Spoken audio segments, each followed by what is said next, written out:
Jamareo Artis was the bass player in Uptown Funk. For this video, I picked out 5 things that make the bass really great. When this track was released in 2014, the slap bass technique had not been popular in mainstream music for a long time. The track was a throwback to 70s and 80s funk, so slap bass was the perfect choice to create that sound. When performing this track live, one thing I found difficult is the seamless transition between slap style and finger style.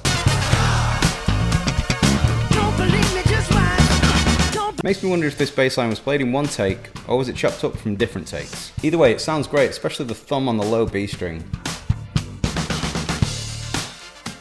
Some of the fills in this track are played in unison with the brass section, such as this. This is a really effective compositional technique. Here you can hear the brass, the drums and the bass all come together before returning to their unique parts. Okay, music theory time. You know the score. If you don't like it, skip to this time. This fill and this fill both use notes from the D Dorian mode. The Dorian mode is the second mode of the major scale, meaning if you play the C major scale but start on the second note, you get the Dorian mode. The chord progression in the track is a 2-5. In the key of C major, the 2 is the D minor 7 and the 5 is the G dominant 7. This is a common chord progression used in funk. You can hear it on Good Times by Chic,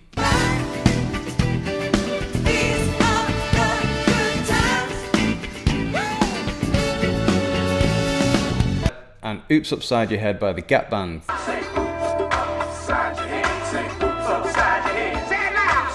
The latter of which has been given a writing credit on Uptown Funk.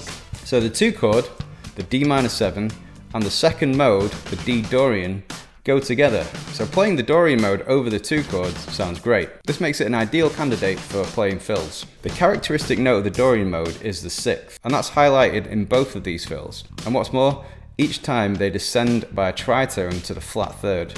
This is a really cool sound. I encourage you to try it in your fills.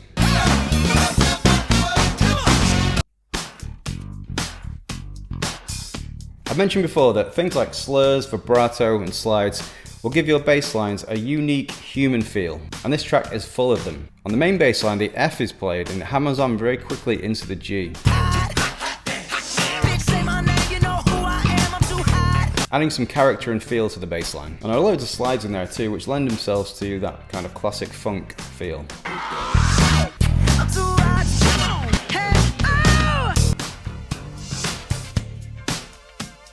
Another characteristic of funk bass lines are chromatic notes. To use these effectively, pick a strong target note like the root and lead into it with 2 notes before. These are known as chromatic approach notes. It can be heard here and here. Thanks for checking out this video. If you liked it, there's loads more like this on my channel, or you can just check out this video.